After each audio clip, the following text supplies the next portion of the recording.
The first wank o' the week are new police surveillance powers slipped in when no one was looking that strip you of your right to silence, which are about to be passed with not a word from anyone in the media.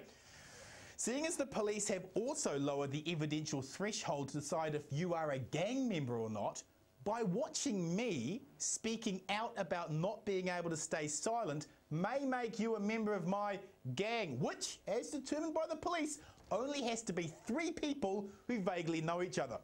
Sunrise on TV3 don't have this problem because only 2 people are ever watching at any given time. The second wank o' the week this week are claims by Australian budgie airline Jetstar by their chief executive Bruce Buchanan that Air New Zealand have sabotaged Jetstar's launch, with rumours that Jetstar's planes are old and pilots poorly trained. No, Bruce. Air New Zealand haven't sabotaged your airline's launch. You've sabotaged your airline's launch by overbooking planes, selecting older passengers over younger passengers while waiting in line who might create more of a media fuss for being bumped, and hiring stupid and rude staff who treat passengers like cattle.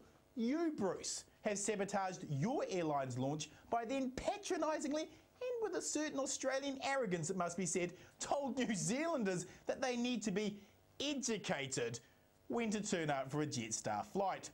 Blaming Air New Zealand for your self-inflicted media cock-up is just adding whiny to a long list of words to describe your poorly serviced budget truck to the abattoir is more comfortable than you are airline. Finally this week, whānau, the Barack Obama People's Hero of the Week Award.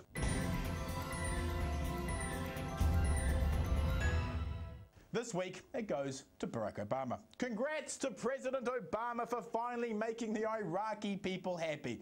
Look at these Iraqi people showing their deep remorse at news the Americans are pulling out of occupying their cities. It almost looked like the scenes Donald Rumsfeld originally described to George W. Bush on how America would be received when defying international law by storming into Baghdad. Folks, why do the ungrateful Iraqi people hate the brave and courageous Americans so much? Do you think it's because they know America supported their brutal dictator Saddam Hussein as he butchered tens of thousands of them in the 1980s? Or do you think it's because the Americans invaded their country illegally based on a pack of lies? Who can say? But one thing is for sure. A country as underdeveloped and corrupt as Iraq, with a population as devastated by anywhere between 30,000 to 1 million deaths, we're not sure because we don't count them when they die, will almost certainly not be able to stand on its own 2 feet without collapsing as terminally as a South Vietnamese puppet regime. A final reminder that yeehaw isn't a foreign policy. That's it for the show. Don't forget, the conversation continues online at tumiki.blogspot.com. Till then, you stay classy, Aotearoa. Righto.